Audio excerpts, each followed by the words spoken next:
Welcome to Ganesh. Jubilee Hills ఉప ఎన్నిక గెలిచిన తర్వాత ఎమ్మెల్యే నవీన్ యాదవ్ తండ్రి చిన్న శ్రీశైలం యాదవ్ ఓ మీడియాకు ఇంటర్వ్యూ ఇస్తూ పలు వివాదాస్పదమైన వ్యాఖ్యలు చేశారు. ముఖ్యంగా ఎమ్మెల్యే పాడి కౌశిక్ రెడ్డిపై అనుచిత వ్యాఖ్యలు చేశారు. ఇప్పుడు దానికి సంబంధించిన కంటెంట్ సోషల్ మీడియాలో వైరల్గా మారింది. పాడి కౌశిక్ రెడ్డి గురించి మాట్లాడుతూ పాడి కౌశిక్ రెడ్డి ఆయన తలుచుకుంటే ఆయన ఒక కనుసైగ చేస్తే పాడి కౌశిక్ రెడ్డి వెంట ఉన్నవాళ్లే ఆయనను తరిమేస్తారన్నట్టు వ్యాఖ్యానించారు. అంతేకాదు ఆయన రంజీ ట్రోఫీ ఆడడానికి వారి ఫ్యామిలీ హెల్ప్ చేసిందని, రాజకీయంగా కూడా పాడి కౌశిక్ రెడ్డి ఎదగడానికి చిన్న శ్రీశైలం యాదవ్ ఫ్యామిలీ ఎంతగానో తోడ్పాటు చేసిందని చెప్పేసి ఆయన వ్యాఖ్యానించారు. ఇలాంటి సందర్భంగా నవీన్ యాదవ్పై అనుచితమైన వ్యాఖ్యలు చేసిన పాడి కౌశిక్ రెడ్డిని ఆయన తలుచుకుంటే ఏమైనా చేయగలనన్నట్టు కూడా వార్నింగ్ ఇచ్చారు. ఇక ఇదే సందర్భంగా తెలంగాణ భవన్ గురించి కూడా ఆయన మాట్లాడారు. తెలంగాణ భవన్ అనేది కమర్షియల్ ఏరియాలో లేదు, అది ఏనుగులకుంట అంటే మూసీ పరివాహక ప్రాంతం వెంబడి ఉన్నది, దానిపై కూడా హైడ్రా కన్నున్నదన్నట్టు ఆయన వ్యాఖ్యానించారు. అంతేకాదు హైడ్రా నెక్స్ట్ టార్గెట్ తెలంగాణ భవనే అన్నట్టు వ్యాఖ్యానించారు. ఆయన దగ్గరుండి మరి బుల్డోజర్ను పంపిస్తాను, తెలంగాణ భవన్ను భూస్థాపితం చేస్తానన్నట్టు వ్యాఖ్యానించారు.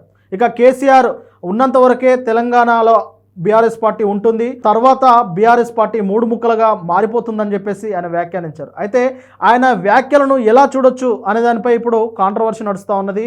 సోషల్ మీడియాలో కూడా విపరీతంగా చర్చ నడుస్తూ ఉన్నది.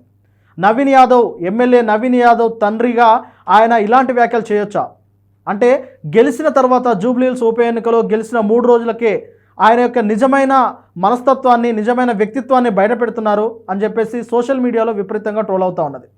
అయితే క్యాంపెయినింగ్లో భాగంగా బీఆర్ఎస్ పార్టీ నవీన్ యాదవ్ను ఆయన ఫ్యామిలీని ఉద్దేశించి రౌడీల ఫ్యామిలీ అన్నట్టు, రౌడీలు అన్నట్టు క్యాంపెయినింగ్లో చేశారు. అయితే ఈ నేపథ్యంలోనే ఆయన నిజంగానే రౌడీలాగా మాట్లాడుతున్నానన్నట్టు కూడా సోషల్ మీడియాలో కొన్ని కామెంట్స్ వినిపిస్తూ ఉన్నాయి.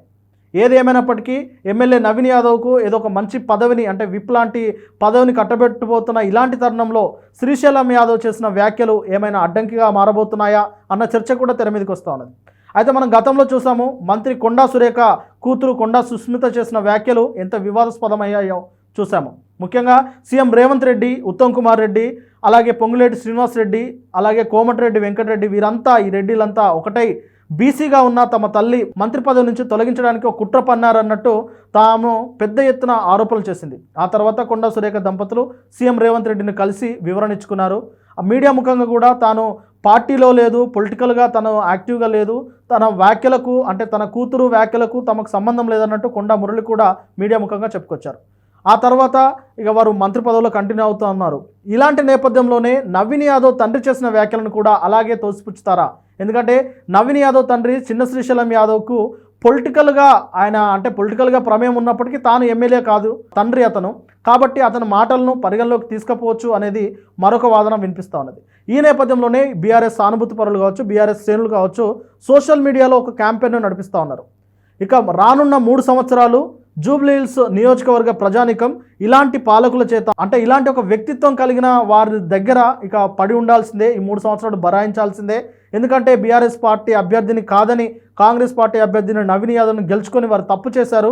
ఇక చూస్తున్నారు కదా, గెలిచిన 3 రోజులకే వారి అసలైన రూపం ఇది అన్నట్టు సోషల్ మీడియాలో వైరల్ చేస్తూ ఉన్నారు. ఏది ఏమైనప్పటికీ ఈ అంశంపై తెలంగాణ ప్రభుత్వం ఏదైనా మాట్లాడుతుందా, లేదంటే ఈయన మాట్లాడిన దానికి నవీన్ యాదవ్కి రాబోయే ఏదైనా పదవి కావచ్చు, విప్ లాంటి ఏదైనా పదవి కావచ్చు, వాటికి ఏమైనా అడ్డంకుగా మారుతుందా అనేది ఆసక్తికరంగా మారింది.